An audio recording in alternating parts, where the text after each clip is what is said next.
Hey there, Scott Wilkinson here, editor of AVSforum.com and host of the Home Theater Geeks podcast. I'm talking with Mark Schubin, a technology consultant, and Mark, you just participated in the morning panels and had some very interesting things to say about high dynamic range, the hot topic of the day. Give us a summary of how you feel about it, what you think needs to be done, where we are and where we're going. Well, as I mentioned last year, I think high dynamic range delivers the biggest bang for the bit. It's extremely impressive when you get to see high dynamic range content compared to normal dynamic range content. Which we get a chance to see here. Which is exciting. And no new technology is necessary. We have the cameras that can do it, we have the pipes that can deliver it, and with very little work we can have TVs that can display it.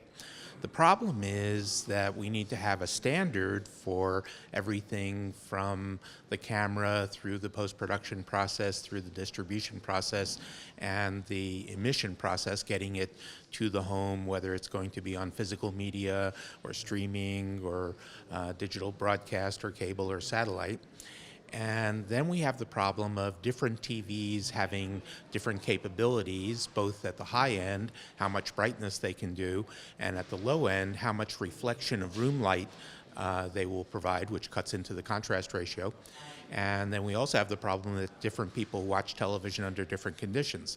So someone's going to have a lamp behind and have that reflected off the screen. Other people will have lamps behind the screen maybe. Wallpaper, paint, all of that affects it. God forbid, white walls. Yeah, white walls, pink walls, it's going to change things. So there's a lot of work that needs to be done on getting something standardized and figuring out how we're going to deliver high dynamic range to multiple conditions of viewing and make sure that they all work. Another issue that strikes me is the fact that there are different systems, high dynamic range systems. There's the SMPTE system, there's Dolby Vision, there's the Philips system. And I always wonder whether or not these can coexist and whether a single display can handle all of them, or if you're going to get a TV that's Dolby Vision, if you get some high dynamic range content that's SMPTE or Philips or something like that, it's not going to play it. Well, we either need to get standards or we need to get the consumer electronics manufacturers to say, oh, sure, we'll work with anything that comes out. Personally, I vote for the standards, even though it's a difficult process. I've worked in standardization groups, and we have what we refer to as the equal pain principle.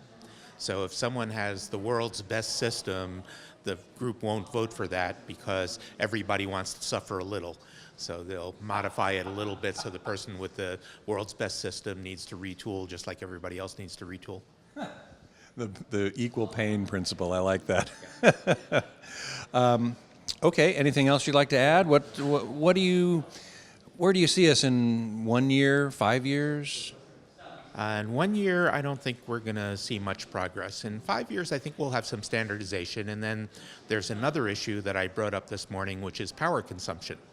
A lot of people say that for high dynamic range, it works best if you're just giving the high dynamic range or the bright end of it to speculars, the shine of a chrome bumper or a star at night or something like that. That does seem to be what a lot of people who are advocating high dynamic range are sort of saying. Well, no, it's not like you're going to have a bright snow scene and everything's going to be at 1,000 nits. Right, that's what we say, but then there's the problem of a commercial producer who says, oh yes, I do want to have that snow scene be super bright. And if that happens, then the TV maybe violates energy consumption laws in California. So it's not so simple. We need to work out quite a bit of details. A lot of work yet to do, and I'm sure you'll be in the thick of it. I hope so. Thanks so much for being with us. You're welcome.